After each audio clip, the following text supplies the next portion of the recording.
This is Abnormal Entertainment.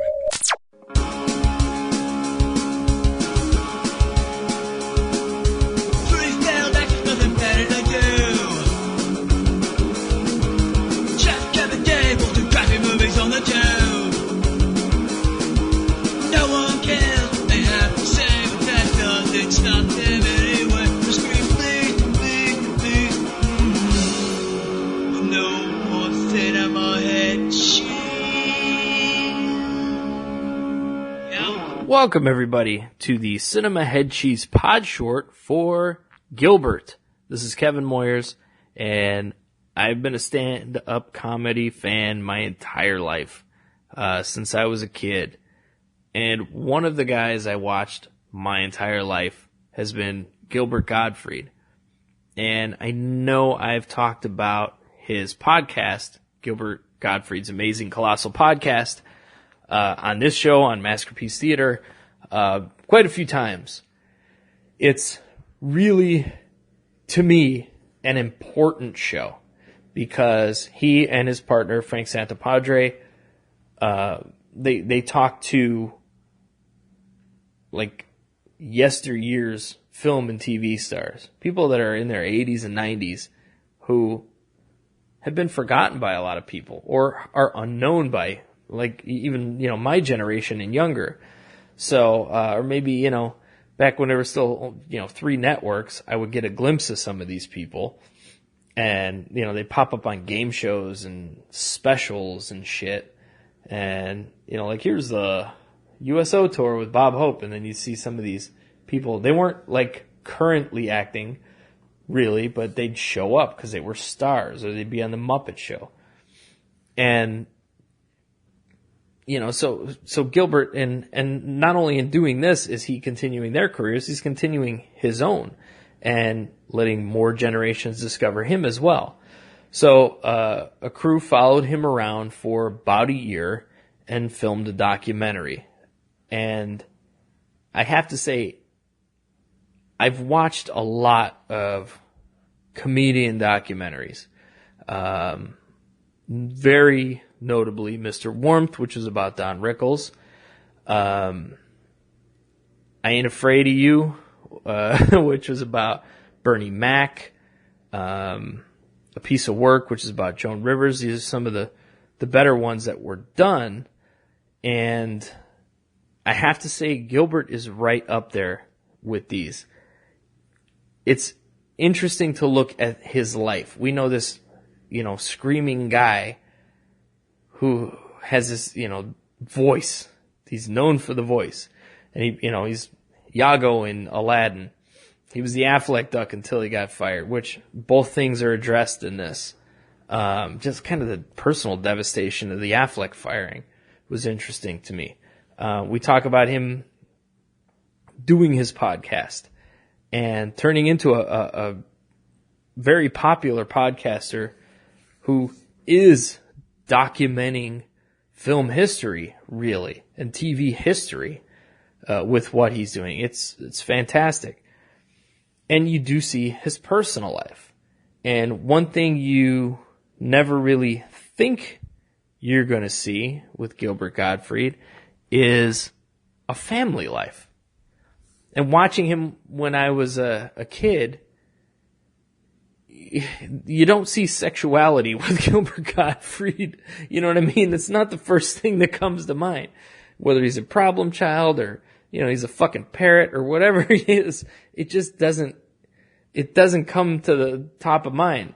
So when you see that he has a wife that he's been with for over 20 years, he has 2 young children, a daughter and a son, both named after his parents, which I thought was very sweet, as you see, his relationship with them within the documentary, and you learn about that.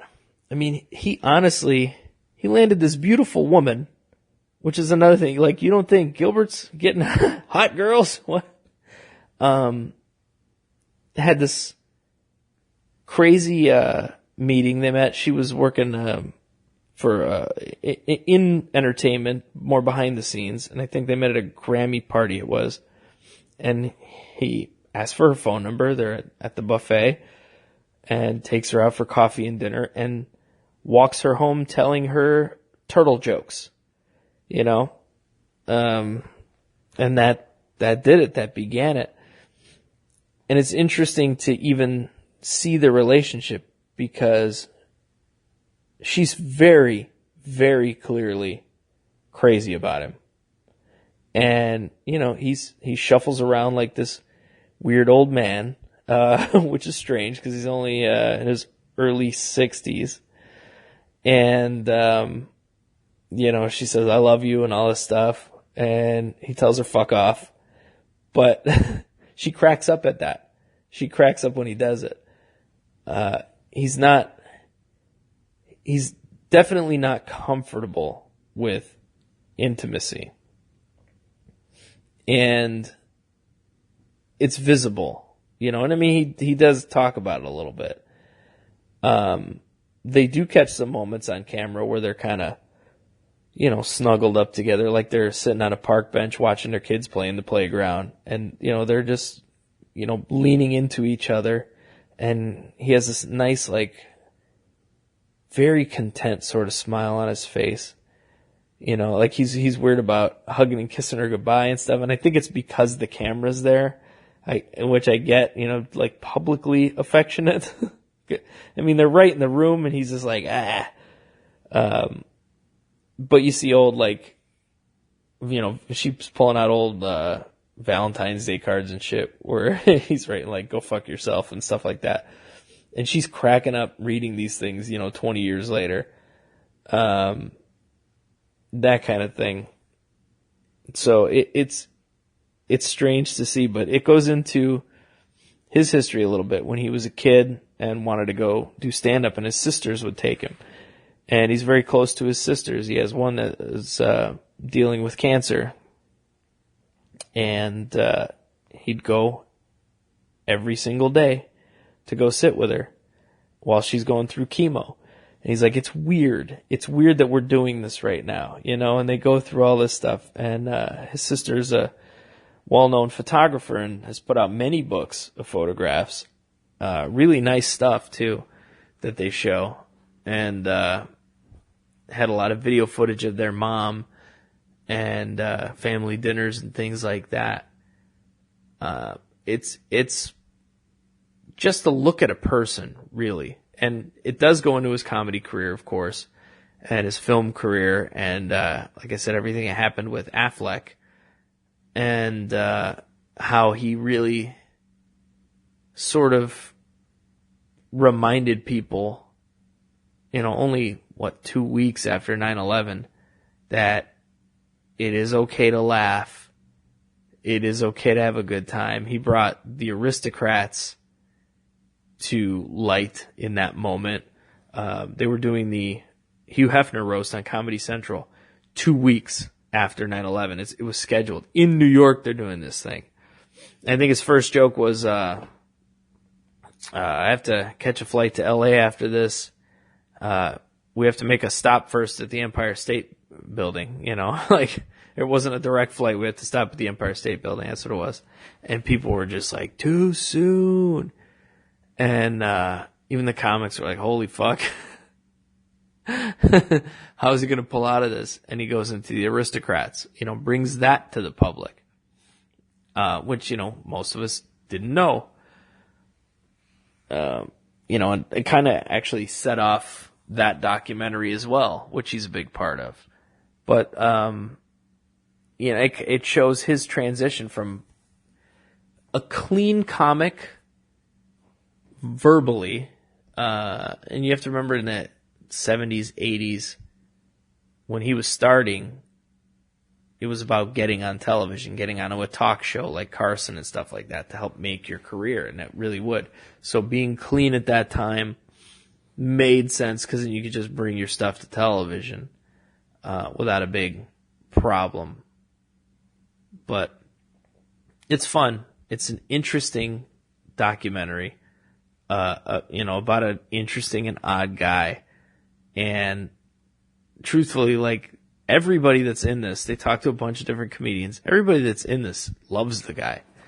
And if you listen to his podcast, he's very different from his character in some ways, but he's also having a great time.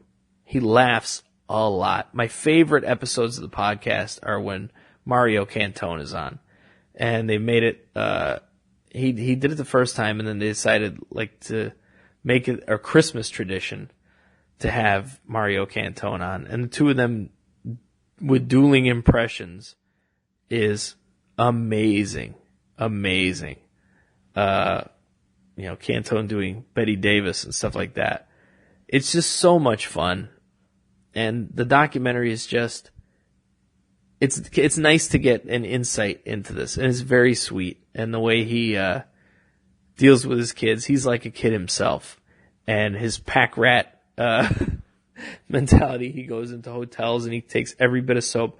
His wife's pulling out just those under bed zipper bags and boxes and shit, one after the other, with soaps and lotions and shampoos and deodorants that they give you for free. It's so goddamn funny. He's such a pack rat with that shit. But it's just super fun. And if you're a Gilbert Gottfried fan, to see this after so many years of him being in comedy, and you think about this, he started in the 70s. He's been in comedy for 40 years. It's fantastic to see the entire arc of that. And he's still not done. That's the thing. He's still touring. He's still doing movies. He's still doing all this shit, television, podcasts, and, doing his own podcast as well. He's a busy guy, and, it's fun to see this life and where it's taken him. So I highly recommend Gilbert. You can see it on Hulu right now. It did a small theater run. It didn't go to every city. I couldn't see it here in Phoenix, so it's very minimal, but Hulu picked it up, and it's there now for everyone to see. So if you have that, definitely go check it out. I recommend it. Now, the dirty business. If you want to support us, please go to bunny17media.com. Use the promo code CHC, and you will save 15% off of anything you purchase there. And if you purchase it through our website, we make a little bit of extra money. And if you want to go through Amazon, that's cool too. We're really just about getting people to read our books. And that's it. And there's good stuff there. If you have a kid, we have a kid's book. The Adventures of Casey and the Jackalope series. First book is Search for the Book of the Guardians. The next book will be about a couple of Bigfoot brothers that are mentioned in the first book. So it's all cryptids and jackalopes and chupacabra and Loch Ness Monster, all this stuff. And it's a fun adventure book.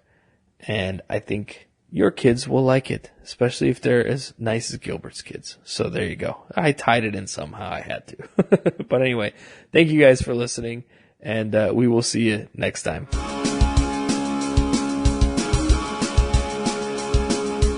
Subscribe and download back episodes of Cinema Head Cheese the podcast, and read all of our movie reviews and news at cinemaheadcheese.com. Email us at cinemaheadcheese@yahoo.com. Search Cinema Head Cheese on Facebook and tweet us at CINHeadCheese. And for more podcasts, books, comics, blogs, and videos, head to abnormalentertainment.com. You've been listening to the Abnormal Entertainment Network.